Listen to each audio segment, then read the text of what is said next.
बड़ी सोच का बड़ा जादू पुस्तक मंगवाएं अपने घर पे बिल्कुल मुफ्त। आपको इसके लिए हमारे चैनल को सब्सक्राइब करना होगा।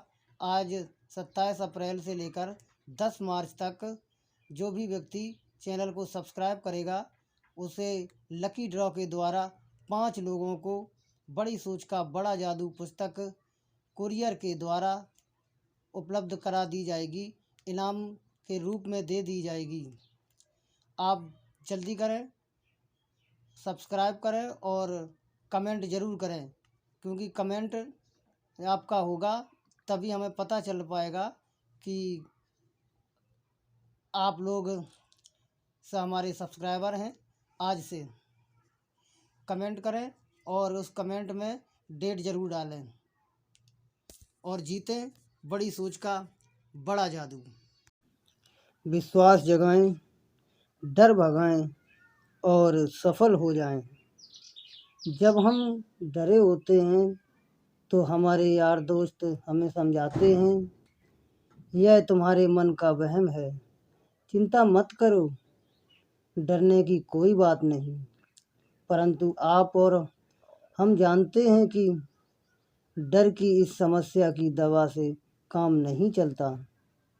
इस तरह की तसल्ली से हमें कुछ मिनट या कुछ घंटे ही आराम मिलता है और तुम्हारे मन का वहम है वाले उपचार से विश्वास नहीं जागता, न ही डर का इलाज होता। हाँ, डर वास्तविक होता है और इसे जीतने से पहले हमें यह मानना ही पड़ेगा कि डर का अस्तित्व भी होता है। आजकल इंसान के ज़्यादातर मनोवैज्ञानिक डर होते हैं। चिंता, तनाव, उलझन, यह सभी हमारी नकारात्मक, अनुशासनहीन कल्पना के कारण पैदा होते हैं। परंतु सिर्फ यह जानने से कि डर कैसे पैदा होता है, उस डर का इलाज हो जाता है। जब डॉक्टर यह पता लगा लेता है कि आपके शरीर में कहीं पर इन्फेक्शन है, तो उसका काम वहीं पूरा नहीं हो जाता।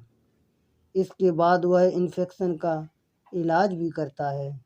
यह तुम्हारे मन का वहम है वाला पुराना विचार यह मानता है कि डर का वास्तव में अस्तित्व होता ही नहीं, परंतु ऐसा नहीं है। डर का अस्तित्व होता है। डर असली है। डर सफलता का नंबर 1 दुश्मन है। डर लोगों को अवसर का लाभ उठाने से रोकता है। डर लोगों को शारीरिक रूप से कमज़ोर बना देता है। डर लोगों को बीमार बना देता है। डर लोगों को ज़िंदगी को छोटा कर देता है। आप जब बोलना चाहते हैं तो डर आपके मुंह को बंद कर देता है। डर अनिश्चितता, आत्मविश्वास का अभाव के कारण हमारी अर्थव्यवस्था में मंदियां आती हैं।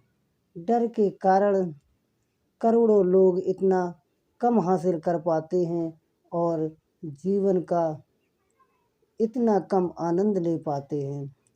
वास्तव में डर का एक शक्तिशाली भावना है। किसी न किसी रूप में डर लोगों को वह हासिल करने से रोकता है जो वे जीवन में हासिल करना चाहते हैं। हर तरह और हर आकार का डर मनोवैज्ञानिक इन्फेक्शन का एक रूप है। हम अपने मस्तिष्क इन्फेक्शन को उसी तरीके से दूर कर सकते हैं जिस तरह हम अपने शारीरिक इन्फेक्शन को दूर करते हैं, यानी इसका इलाज करते हैं। उसके लिए सबसे पहले हमें उपचार के पहले ही तैयारी करनी होगी। यह जानना होगा कि आत्मविश्वास आसमान से आकर हमारे दिमाग में नहीं घुसता, बल्कि हासिल किया जाता है, विकसित किया जाता है। कोई भी व्यक्ति आत्मविश्वास के कारण पैदा नहीं होता। जिन लोगों में आत्मविश्वास प्रचुरता में होता है, जिन्होंने चिंता को जीत लिया, जो हर जगह और हर कहीं बेफिक्री से आते जाते हैं। उन्होंने यह आत्मविश्वास धीरे धीरे हासिल किया है। आप भी ऐसा कर सकते हैं। यह और कैसे कैसे द्वितीय विश्व युद्ध में नेवी ने यह फैसला किया कि इसके सभी एक रंग रूटों को तैरना आना चाहिए। इसके पीछे यह विचार था कि तैरना आने से किसी डूबते आदमी की जान नहीं बचाई जा सकती। जिन लोगों को तैरना नहीं आता है उनके लिए तैरने की कक्षाएं आयोजित की गईं। मैंने इस तरह के एक प्रशिक्षण को देखा। सतही तौर पर यह देखना मज़ेदार था कि इतने बड़े बड़े जवान और स्वस्थ लोग कुछ फुट गहरे पानी में कूदने से घबरा रहे थे। इन लोगों को 6 फुट ऊंचे स्टैंड से पानी में कूदना था और पानी सिर्फ 8 फुट गहरा था। हालांकि आसपास से विशेषज्ञ तैरक खड़े थे और जान का कोई जोखिम भी नहीं था, फिर भी ये वयस्क लोग बुरी तरह आतंकित थे। गहराई से सोचने पर यह दुखद प्रसंग था। उनका डर वास्तविक था, परंतु उनमें और हार के बीच के केवल एक ही चीज़ आड़े आ रही थी और वह थी नीचे के पानी में छलांग लगाना। एक से ज़्यादा बार मैंने देखा कि इन युवकों को बोर्ड से अनपेक्षित धक्का दे दिया गया और इसका परिणाम यह हुआ कि पानी से उनका डर हमेशा के लिए दूर हो गया। हजारों भूतपूर्व नेवी के जवान इस घटना से परिचित होंगे। इस घटना से हमें यह शिक्षा मिलती है, काम करने से डर दूर होता है। दुविधा में रहने या अनिर्णय की स्थिति में रहने से या काम टालने से हमारा डर बढ़ता है। इसे अभी हाल अपनी सफल नियमों की पुस्तिका में तुरंत लिख लें। काम करने से डर दूर होता है। काम करने से डर सचमुच दूर होता है। कुछ महीनों पहले 40 साल का एक परेशान हाल एग्जीक्यूटिव मुझसे मिलने आया। वह एक बड़े रेटलिंग संगठन से महत्वपूर्ण पद पर था। चिंतित स्वर में उसने मुझसे बताया, मुझे डर लगता है कि मेरी नौकरी कहीं छूट नहीं जाए। मुझे ऐसा लगता है कि मेरे थोड़े से दिन बचे हुए हैं। मैंने उससे पूछा, क्यों? तो उसने कहा, सभी बातें मेरे खिलाफ हैं। मेरे विभाग की बिक्री के आंकड़े पिछले साल से 7% कम हैं। यह बहुत बुरा है, खासकर तब हमारे स्टोर की सेल पहले साल की तुलना में 6% बढ़ी थी। मैंने हाल ही में कुछ गलत फैसले किए और मुझे कई बार मीटिंग में यह संकेत दिया गया कि मैं कंपनी के प्रगति के साथ साथ प्रगति नहीं कर पा रहा हूँ। मुझे इतना बुरा अनुभव पहले कभी नहीं हुआ। मेरी पकड़ ढीली होती जा रही है और यह सबको साफ दिख रहा है। मेरे कर्मचारियों को भी इस बात का एहसास है। मेरे सेल्समैन भी यह देख सकते हैं। दूसरे एग्जीक्यूटिव भी यह जानते हैं कि मैं ढलान पर नीचे फिसल रहा हूँ। एक साथी एग्जीक्यूटिव ने तो पहली मीटिंग में यहाँ तक सुझाव दिया कि मेरा कुछ काम इसके डिपार्टमेंट को सौंप दिया जाए ताकि स्टोर के लिए कुछ लाभ कमाया जा सके। मैं एक ऐसा डूबता हुआ आदमी हूँ जिसे बहुत सारे लोग डूबता हुआ देख रहे हैं और इसके डूबने का इंतज़ार कर रहे हैं। एग्जीक्यूटिव ने अपनी दुर्दशा पर बोलना जारी रखा। आखिरकार मैंने उसे नीचे बीच में रोक कर इससे पूछ ही लिया, तो आप इस बारे में क्या कर रहे हैं? आप स्थिति को सुधारने के लिए क्या प्रयास कर रहे हैं? मैं इसमें क्या कर सकता हूँ? उसने जवाब दिया, मैं सिर्फ यही उम्मीद कर रहा हूँ कि सब कुछ ठीक हो जाए। इस पर मैंने कहा, परंतु क्या उम्मीद करने से ही सब कुछ ठीक हो जाएगा? फिर बिना उसे जवाब देने का मौका दिए मैंने उससे अगला सवाल पूछा, क्यों न उम्मीद करने के साथ साथ कुछ प्रयास भी करें? उसने कहा, वो कैसे? आपके मामले में दो तरह के काम किए जा सकते हैं। पहला तो यह कि आप अपनी सेल्स को बढ़ाकर दिखाएं। हमें यहीं से शुरू करना होगा। कोई ना कोई वजह तो होगी जिसके कारण आपकी सेल्स कम हो रही है।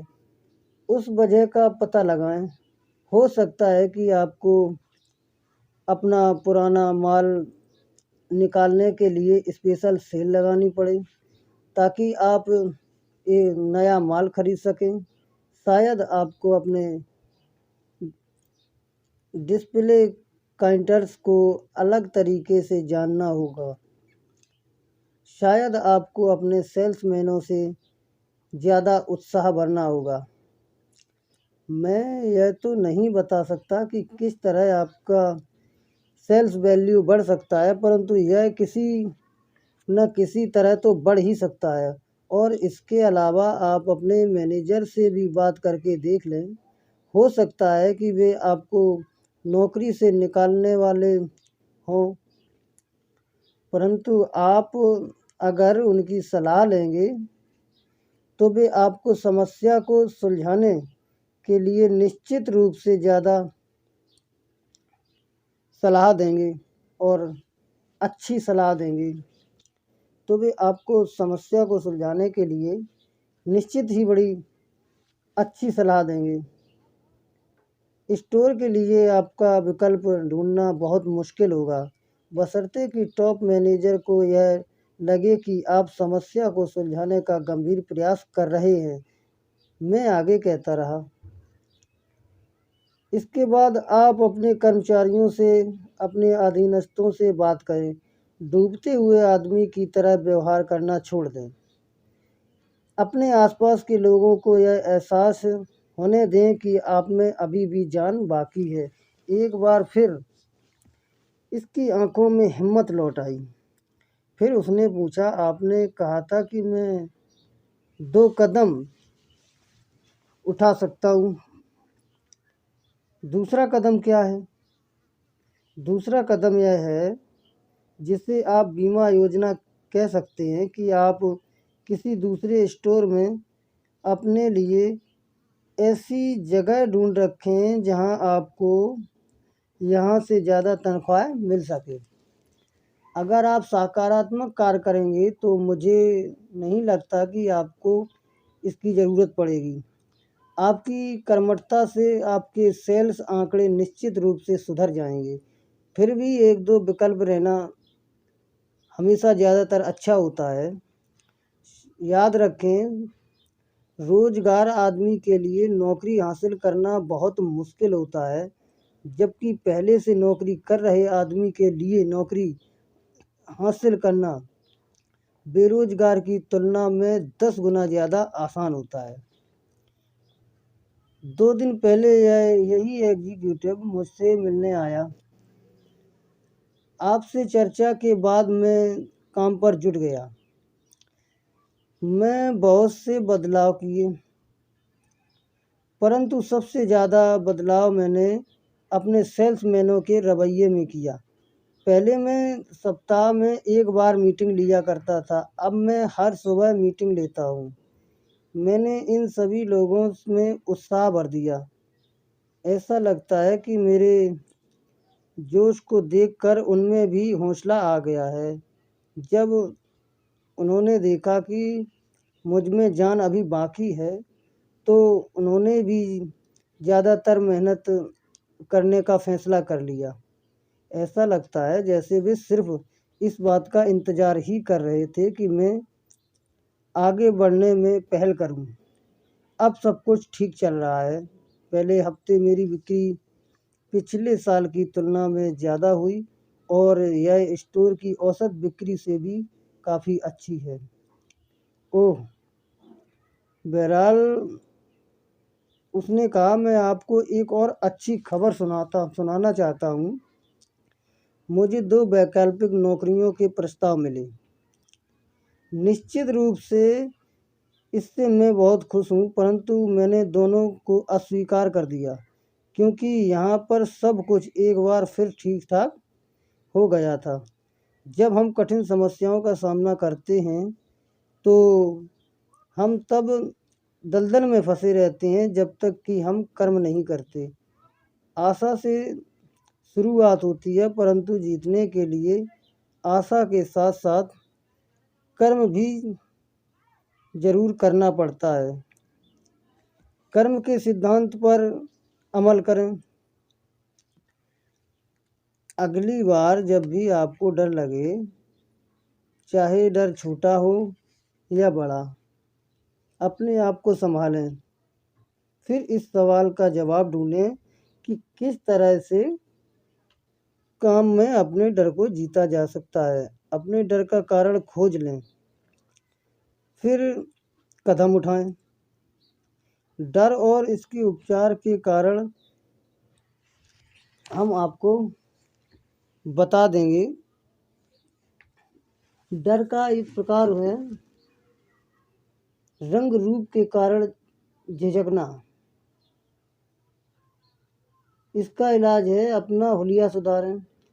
नाई की दुकान या ब्यूटी पार्लर में जाएं, जूते चमकाएं, साफ और प्रेस किए हुए कपड़े पहनें, बेहतर ढंग से तैयार हों।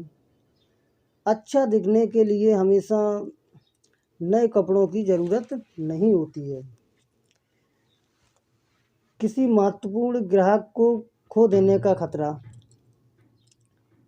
उसका इलाज है बेहतर सेवा देने की दोगुनी कोशिश करें। ऐसी हर चीज़ को सुधार लें जिससे आपके ग्राहकों का आपसे विश्वास कम हो रहा हो।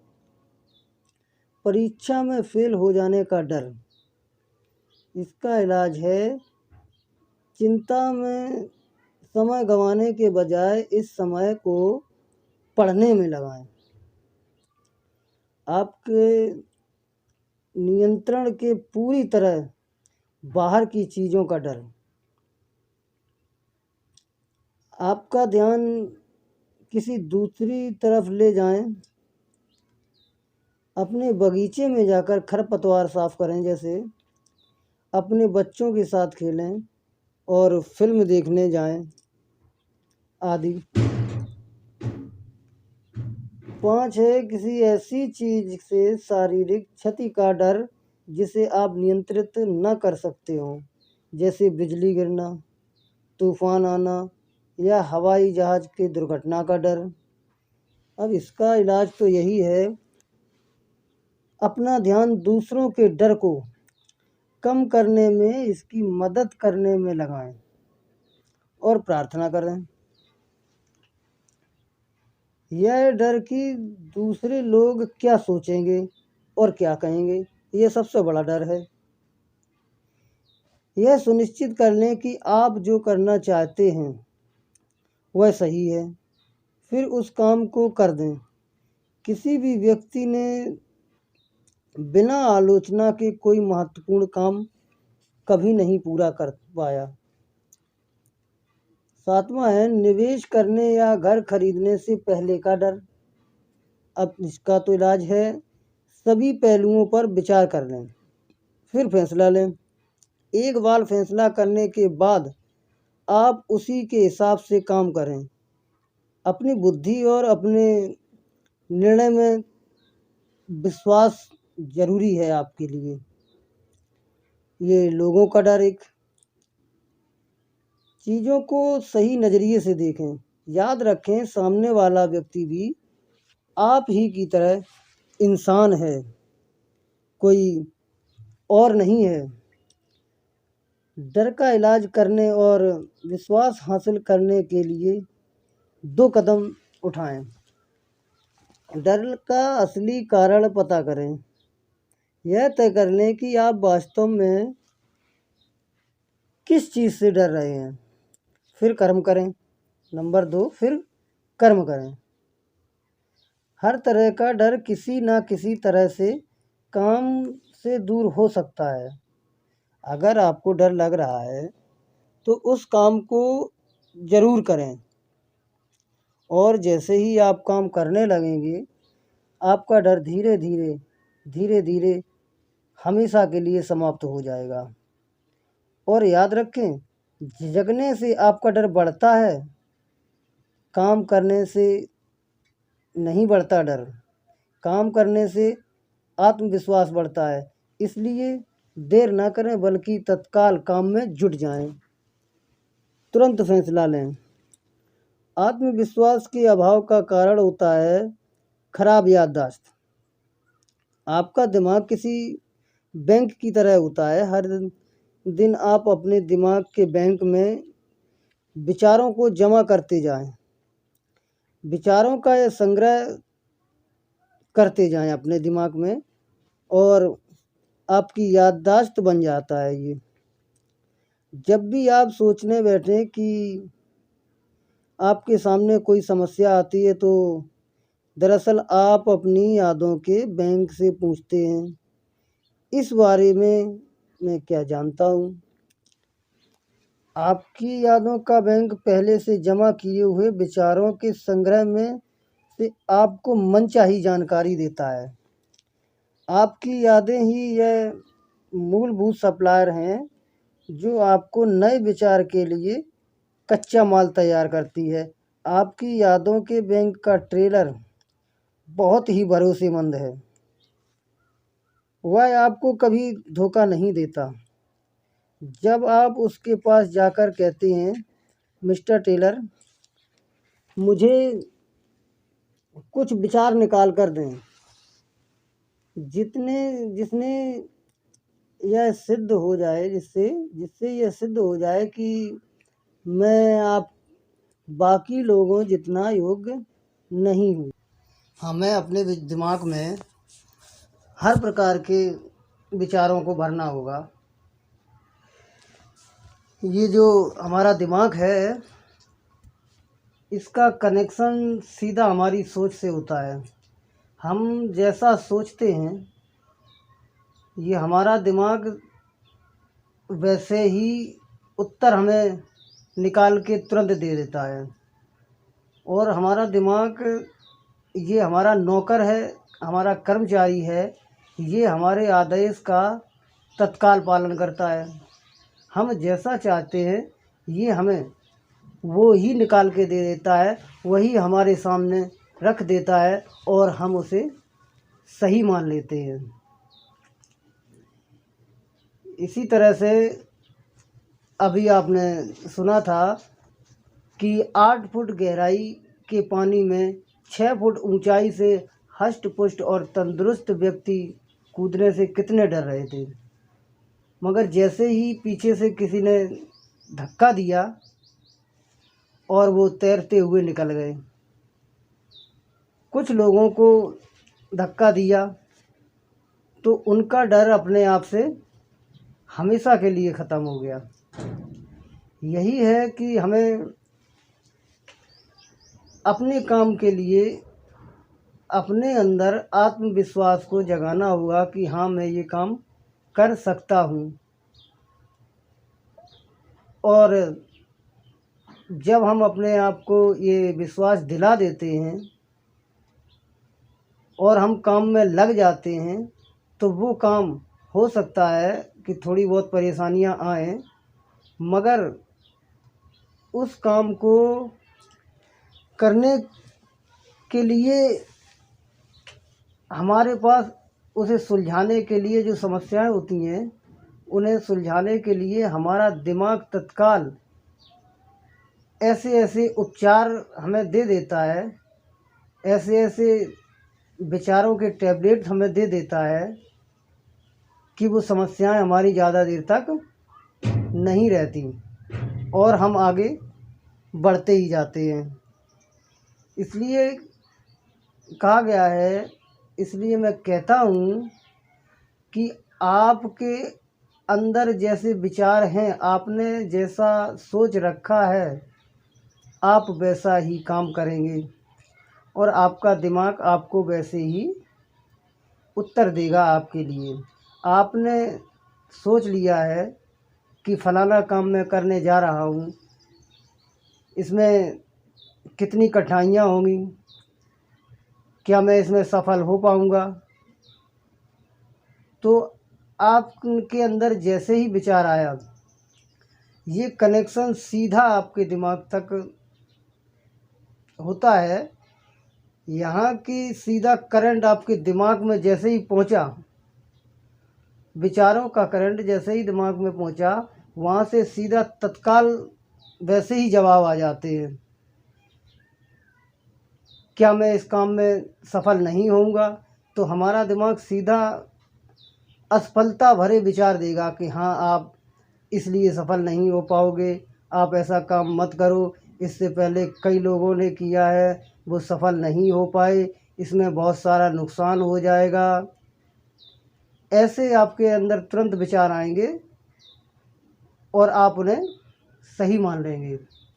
और अगर आपने ये सोच लिया कि हाँ, मैं ये काम को कर सकता हूँ, तो आपके दिमाग से सीधे यही विचार आएंगे। दिमाग आपको तत्काल ऐसे विचार देगा कि हाँ, आप कर सकते हैं। ऐसे कई लोगों ने काम किया है जिन्होंने सफलता हासिल की है, आप भी ऐसा कर सकते हो।